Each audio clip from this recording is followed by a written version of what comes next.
বোকার মতো পড়ে থেকে রৌদ্রের মুখের দিকে হা করে তাকিয়ে আছে ইনায়া। বেচারিকে রৌদ্র এমন ছড়া শুনিয়েছে যে পড়ে সে ব্যথা পেয়েছে বেমালুম সেটা ভুলে গিয়েছে। ইনায়া বুঝতে পারছে না পড়ে কি তার মাথার স্মৃতিশক্তি বেড়ে গেছে নাকি যে সকাল সকালে এই লোককে দেখছে তাও আবার অদ্ভুত ছড়া বলছে। বেচারি হাবিজাবি ভাবতে ভাবতে এক প্রকার ঘোরের মধ্যে চলে গিয়েছে।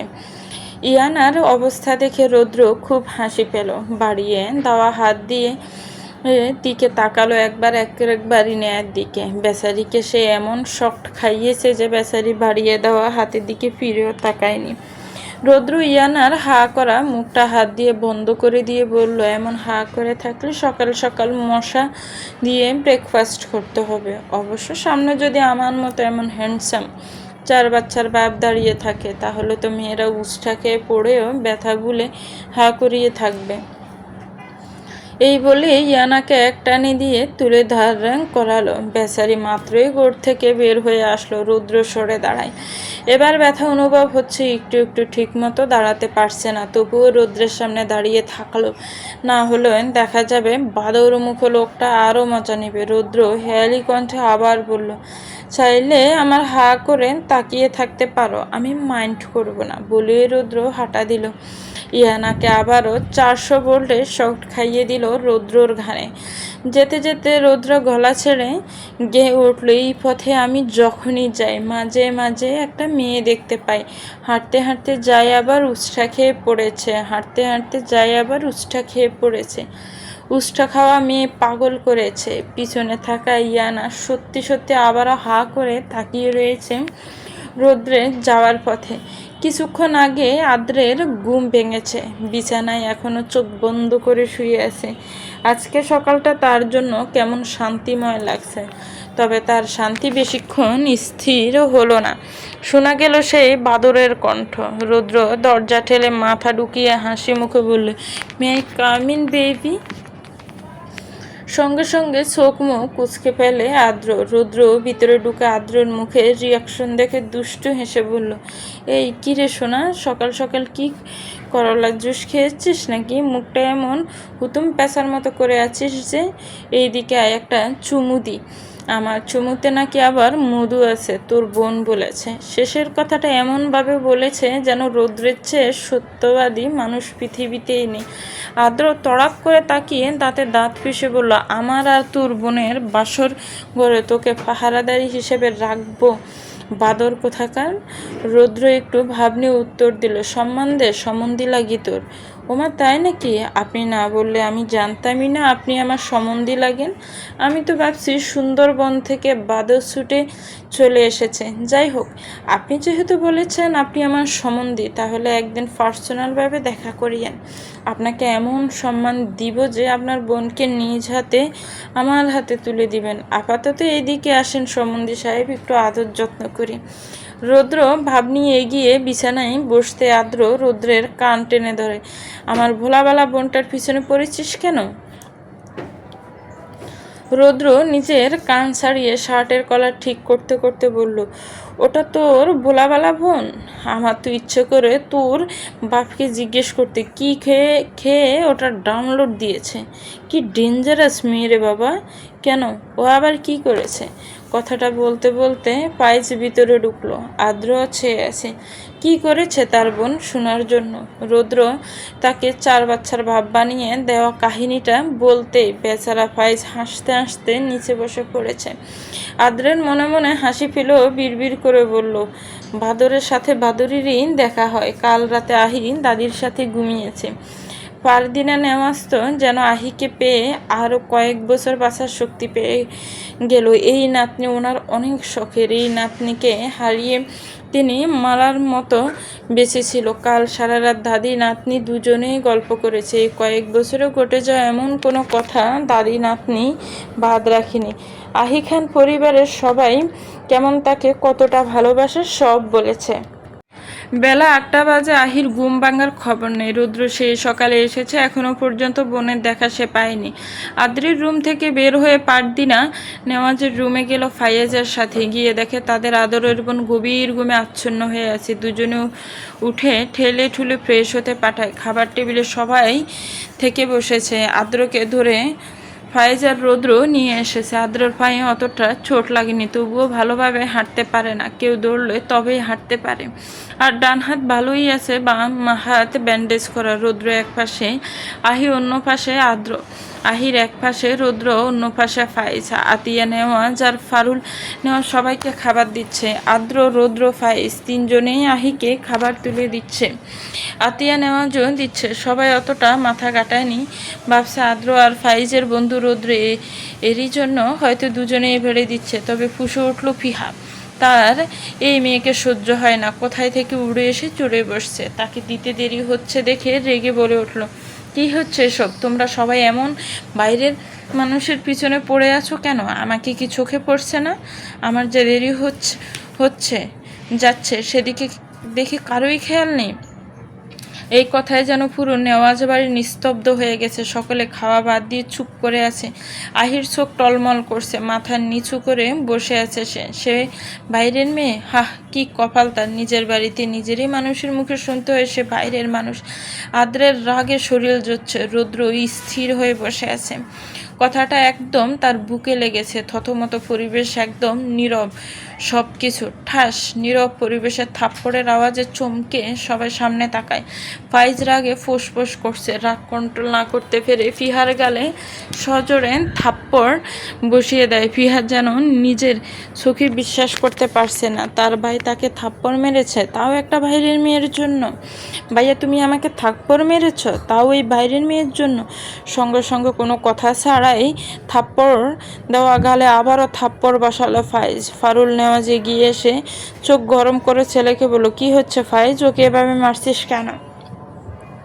এটা ওর প্রাপ্য, যেটা দেওয়া উচিত ছিল তোমার কিংবা আব্বুর।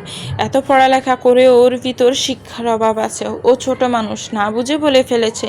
বুঝিয়ে বললেই তো হতো, তাই এভাবে মারবি? ও ছোট মানুষ। আম্মু, তোমার আশকারা পেয়ে পেয়ে দিন দিন ও বেয়াদব হচ্ছে।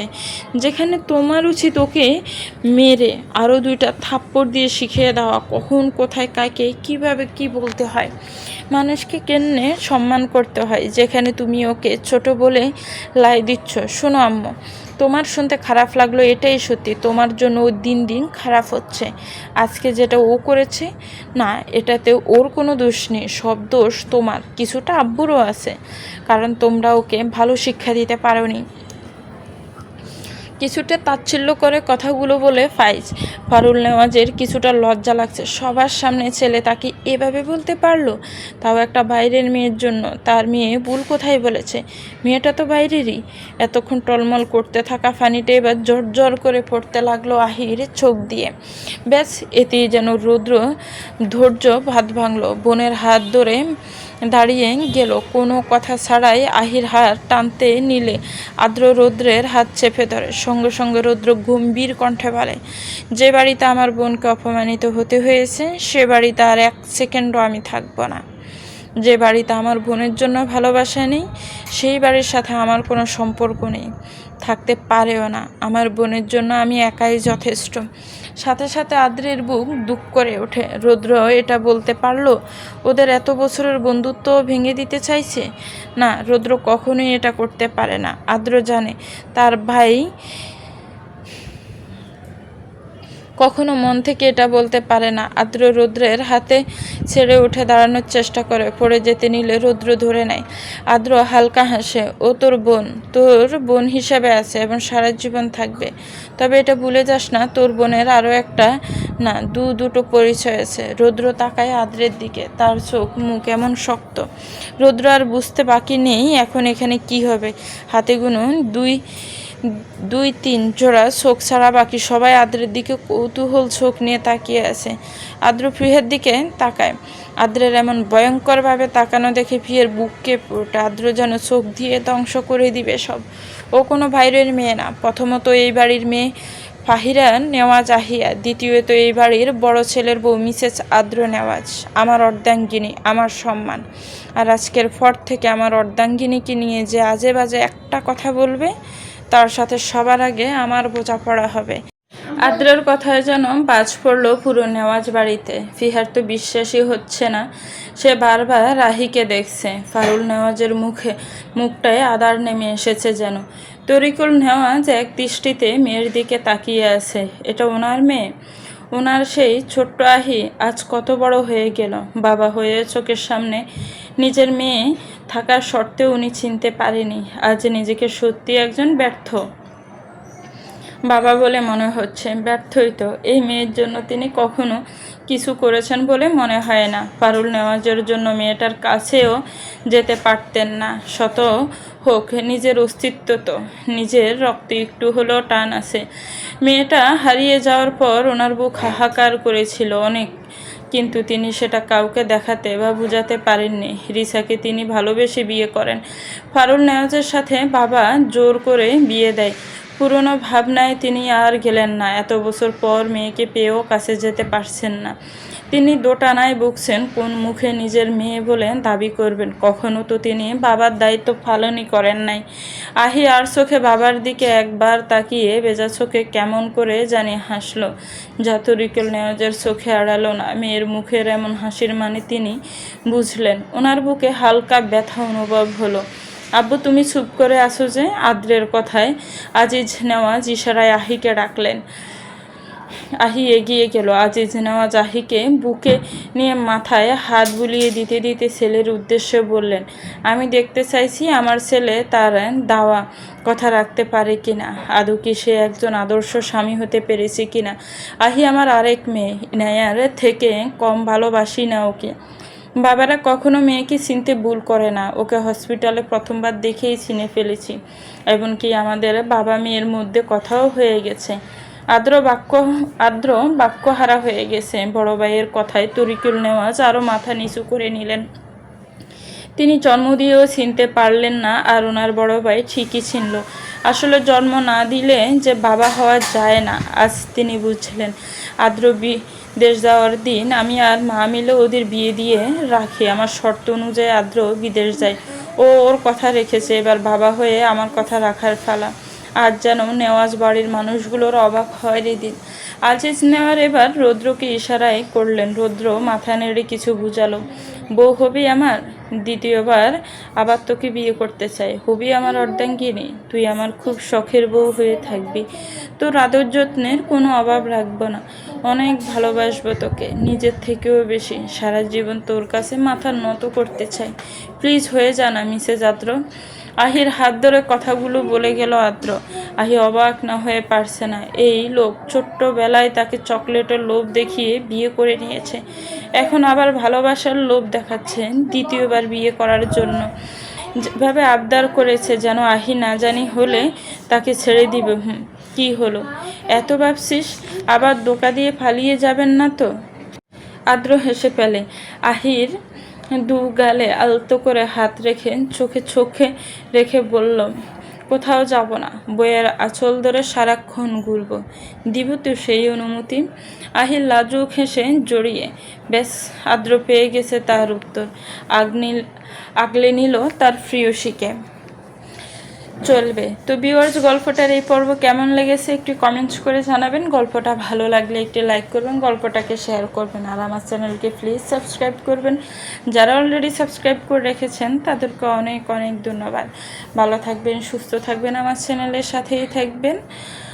আল্লাহ হাফেজ, আসসালামু আলাইকুম।